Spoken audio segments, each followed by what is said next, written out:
Siya ang 7'11" player na sumikat sa internet dahil sa kakaibang laki at lapad nito. Sa kabila ng laki at bigat ng player na to, grabe din ang pinamalas na athleticism nito sa mga laro na ipinamamalas nito. Kaya naman talagang di nakakapagtaka na isa to sa dahilan kung bakit siya sumikat sa social media noon. Na isang Nigerian player at dating naging banta sa liga ng NBA. Siya si Abiodun Adigoke na isa sa mga pinakamalaki at malapad na player sana na makakapasok noong 2022 sa liga ng NBA. Pero hindi pinalad ang player na to at nasaan na nga ba siya ngayon? At marami nga ang naghahanap sa player na to kung bakit nga biglaang huminto ang karera nito sa liga ng NBA. Tara't mga quiz, pag-usapan natin yan. Isang 23-year-old 7'11" player ng Nigeria na nooy inaasahan sa kanilang bansa na makakapasok sa pinakamalaking liga sa mundo ang NBA na malagyanis nga raw ang laruan at pagiging halimaw nito sa ilalim. Ang batang ito na isang araw sa inasahan at malasyakil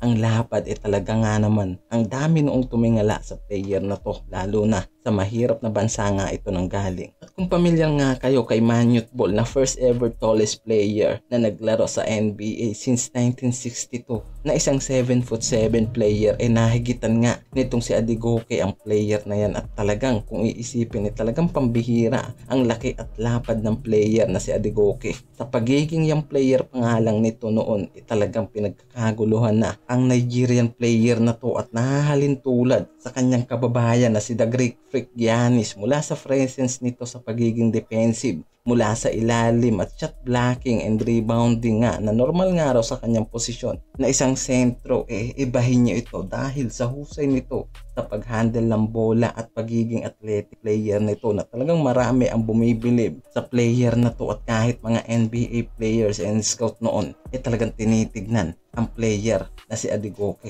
Kung iisipin nga natin, lalo na ngayon sobrang daming mga NBA teams ang mga naghahunt ng mga 7-foot tall players na maaari nilang kunin sa kanilang mga team at mga scout na nagbabantay sa mga players na yan around the world. Kaya nga nung panahon na putok ang pangalan nito, bakit nga raw biglaang nawala ang pangalan nito sa liga ng NBA na inaasahang makapasok noong 2021. Dami nitong mga pwedeng makasabayan sa NBA. Nandyan sila Cade Cunningham, Evan Mobley, Jalen Green at Jonathan Kuminga na dapat nga raw makakasabay nito sa NBA draft noong 2021. Pero biglaang nawala. Nasayang nga raw ang magandang future sana nito sa NBA. At ngayon nga inako-compared na lang ito kila Wembanyama at Holmgren na what if nga raw kung nakapasok ito sa liga ng NBA, anong impact nga raw kaya ang magagawa nito sa liga na yan. At sa pangbato natin na si Kai Sotto sinasabi nga raw na mas talented pa nga raw ang player na si Adigoke kaysa dito kay Kai Sotto na talagang halimaw nga raw ang laro nito kung iisipin higit dito kay Kai Sotto. Kaya bakit nga raw ba nawala ang pangalan nito sa NBA League at di nagpatuloy ang matagumpay sana niyang karera sa liga na yan? Una, dahil sa limitadong exposure nito sa kanilang bansa at ang pamumuhay nga raw nito nasa low class. Kaya naman mas pinili nga raw nito na maghanap buhay na lang kaysa ipagpatuloy ang kanyang dream league. Pangalawa, dahil sa kawalan ng kumpiyansa nito, dahil alam natin pagdating sa mga scout, isa sa mga importanteng bagay sa mga player na kukuhanin ng mga ito ay ang college basketball degree o ang mga international competition na pinaglaruan ng mga player na dapat kukuhanin nila. At alam din naman natin sa bawat team maraming mga matataas standards na maaari nilang hanapin sa isang players na pwede nilang i-draft para maglaro sa kanilang team sa NBA na maaaring hindi nila nga raw nakita sa player na si Adigoke. Lalo na pagdating sa mga high level competition o mga competitive leagues na pwedeng pagkuhaan nga raw ng mga tracks and records nito, wala nga raw makuha sa player